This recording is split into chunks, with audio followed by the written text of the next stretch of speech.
Cloris Leachman was born on April 30th, 1926, in Des Moines, Iowa, and grew up during the Great Depression in a modest, working-class home. Those early years shaped her resilience, her sense of humor, and her ability to observe people with sharp clarity, traits that later became the foundation of her acting. Even as a child, she had a natural spark that drew attention, and she was often found participating in school plays and community theater. For her, performing wasn't just a hobby, it was a refuge, a place where she could express herself freely. She didn't just want to be seen, she wanted to connect with audiences in a meaningful way. Determined to take her passion seriously, she attended Northwestern University to study drama, where she learned alongside peers who would also become industry standouts. She briefly entered the Miss America pageant as Miss Chicago, but her ambitions were far bigger than a crown. Soon, she moved to New York to study under the legendary Lee Strasberg at the Actors Studio, where she learned the importance of discipline and emotional honesty in her craft. Building a career across stage and screen, Leachman's professional journey began steadily through the 1950s, taking on roles in television dramas, films, and stage productions. From the start, she showed a rare ability to bring depth and nuance to every character she played, earning respect in an industry that didn't always take women seriously. Her breakthrough came in 1971 with The Last Picture Show, where her portrayal of a lonely, emotionally fragile housewife earned her an Academy Award. This performance changed the way audiences and critics saw her, proving she was not only capable of comedy, but also of profound dramatic power. Yet she refused to be limited to one type of role. She moved effortlessly between heartbreak and humor, tragedy and absurdity, and this versatility became her signature. Rather than accept typecasting, she embraced risk, choosing roles that challenged expectations and allowed her to explore the full spectrum of human emotion with fearless authenticity, comedy, courage, and cultural impact. While her dramatic work earned major accolades, comedy is what truly made Cloris Leachman a cultural icon. Her collaborations with Mel Brooks showcased her willingness to be outrageous, physical, and wonderfully unpredictable. In films like Young Frankenstein and High Anxiety, she delivered performances that were bold, unrestrained, and unforgettable.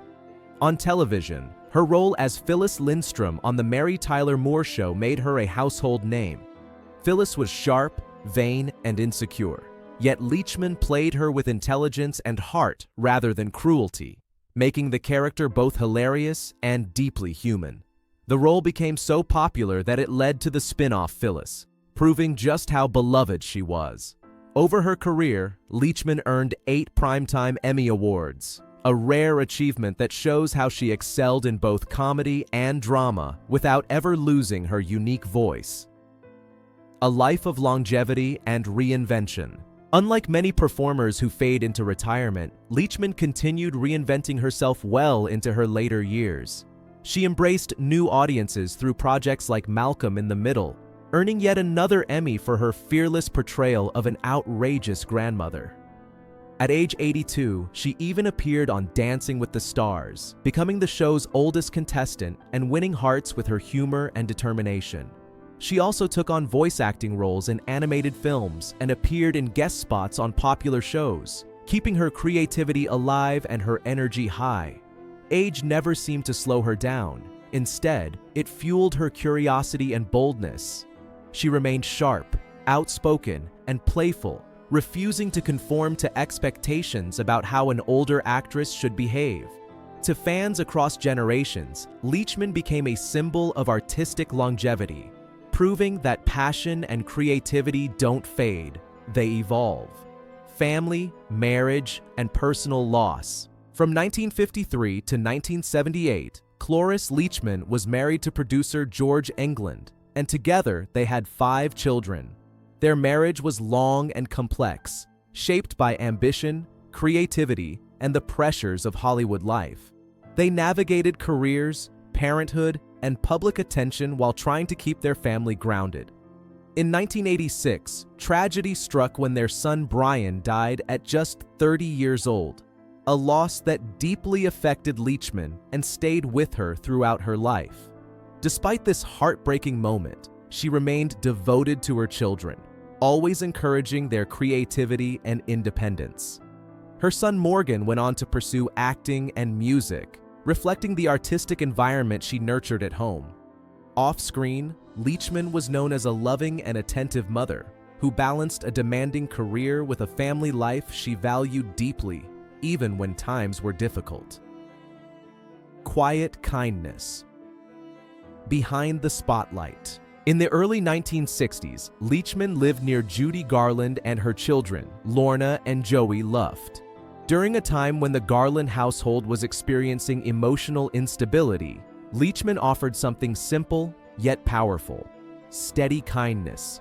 Without seeking attention or praise, she welcomed the children into her home, cooked meals, and provided a sense of calm and stability. Lorna Luft later described her as the kind of mother she had only seen on television, a compliment that speaks to Leachman's warmth and compassion. These gestures were never publicized because Leachman believed kindness didn't need an audience. While she was famous for bold characters and sharp wit, privately she showed deep compassion, proving her humanity extended far beyond the roles she played. Strong opinions and a refusal to conform. Cloris Leachman was never afraid to speak her mind, and her candor sometimes led to tensions in the industry. One of the most discussed rivalries involved fellow television legend Betty White. Though both women were highly talented and successful, they represented different styles and philosophies. Leachman was raw, eccentric, and unapologetically outspoken, while White cultivated warmth and polish. Leachman often questioned Hollywood's preference for marketable charm over unconventional honesty, and this difference in approach sometimes created friction.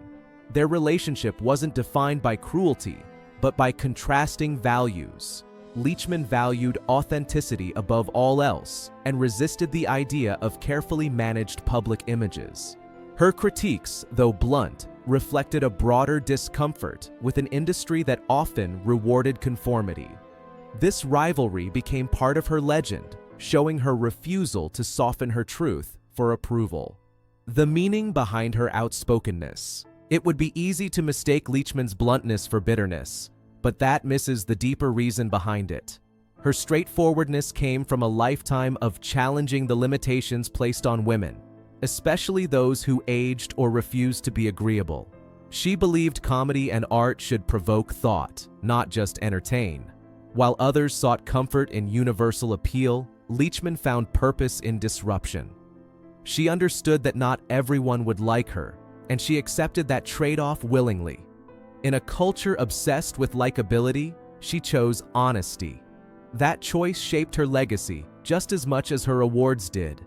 She proved that success doesn't require universal approval, only a commitment to one's values and craft. A lasting legacy and final farewell. Cloris Leachman passed away peacefully on January 27, 2021, at the age of 94. Her death marked the end of an extraordinary 7-decade career that touched television, film, and theater. Tributes poured in from fans and colleagues who remembered her as fearless, funny, and endlessly curious. Even in her final years, she remained mentally sharp and creatively engaged, showing her lifelong devotion to acting. Though her passing occurred during a difficult global time, her work continues to bring comfort and laughter to millions. Leachman's legacy is not defined only by awards, but by courage. The courage to age loudly, speak plainly, and live creatively on her own terms. She left behind a body of work that continues to inspire artists who dare to be different.